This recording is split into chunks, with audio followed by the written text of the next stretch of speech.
राधे राधे दोस्तों, आप सभी का मेरे चैनल पर स्वागत है। आज मैं आप सभी लोगों को ज्येष्ठ माह के शुक्ल पक्ष में पड़ने वाली निर्जला एकादशी व्रत की कथा सुनाने जा रही हूँ।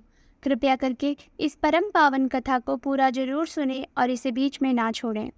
निर्जला एकादशी व्रत का बेहद खास महत्व है। इस अवसर पर जगत के पालनहार भगवान विष्णु और माँ लक्ष्मी की विधि पूर्वक पूजा की जाती है। साथ ही जीवन के दुखों को दूर करने के लिए भी व्रत किया जाता है। हर साल ज्येष्ठ माह के शुक्ल पक्ष की एकादशी तिथि के दिन निर्जला एकादशी व्रत रखा जाता है। इस व्रत में जल ग्रहण नहीं किया जाता है, इसलिए निर्जला एकादशी व्रत की गणना कठोर व्रत में की जाती है। पंचांग के अनुसार इस वर्ष निर्जला एकादशी व्रत 18 जून को है। तो आइए श्रवण करते हैं निर्जला एकादशी व्रत की कथा।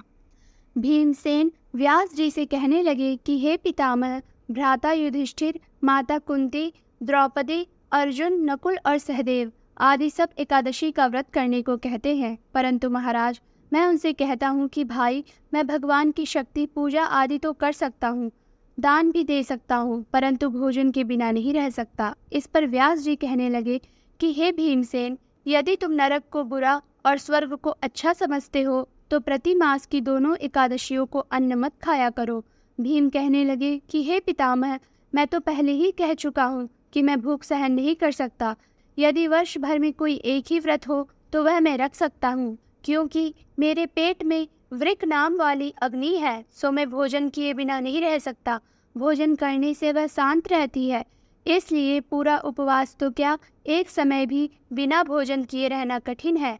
अतः आप मुझे कोई ऐसा व्रत बताइए जो वर्ष में केवल एक बार ही करना पड़े और मुझे स्वर्ग की प्राप्ति हो जाए।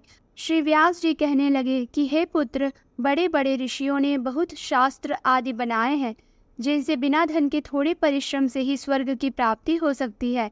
इसी प्रकार शास्त्रों में दोनों पक्षों की एकादशी का व्रत मुक्ति के लिए रखा जाता है।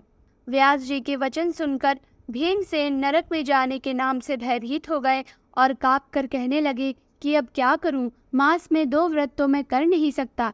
हाँ, वर्ष में एक व्रत करने का प्रयत्न अवश्य कर सकता हूँ। अतः वर्ष में एक दिन व्रत करने से यदि मेरी मुक्ति हो जाए तो ऐसा कोई व्रत बताइए। यह सुनकर व्यास जी कहने लगे कि वृषभ और मिथुन की संक्रांति के बीच ज्येष्ठ मास के शुक्ल पक्ष की जो एकादशी आती है उसका नाम निर्जला है। तुम उस एकादशी का व्रत करो।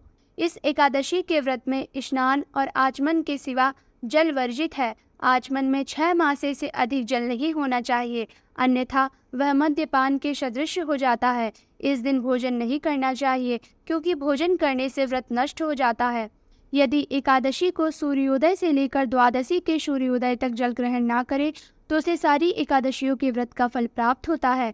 द्वादशी को सूर्योदय से पहले उठकर स्नान आदि करके ब्राह्मणों को दान आदि देना चाहिए। इसके पश्चात भूखे और सत्पात्र ब्राह्मण को भोजन कराकर फिर आप भोजन कर लेना चाहिए। इसका फल पूरे 1 वर्ष की संपूर्ण एकादशियों के बराबर होता है। व्यास जी कहने लगे कि हे भीमसेन, यह मुझको स्वयं भगवान ने बताया है। इस एकादशी का पुण्य समस्त तीर्थों और दानों से अधिक है। केवल एक दिन मनुष्य निर्जल रहने से पापों से मुक्त हो जाता है। जो मनुष्य निर्जला एकादशी का व्रत करते हैं उनकी मृत्यु के समय यमदूत आकर नहीं घेरते, वरन भगवान के पार्षद उसे पुष्पक विमान में बिठाकर स्वर्ग को ले जाते हैं। अतः संसार में सबसे श्रेष्ठ निर्जला एकादशी का व्रत है, इसलिए यत्न के साथ इस व्रत को करना चाहिए।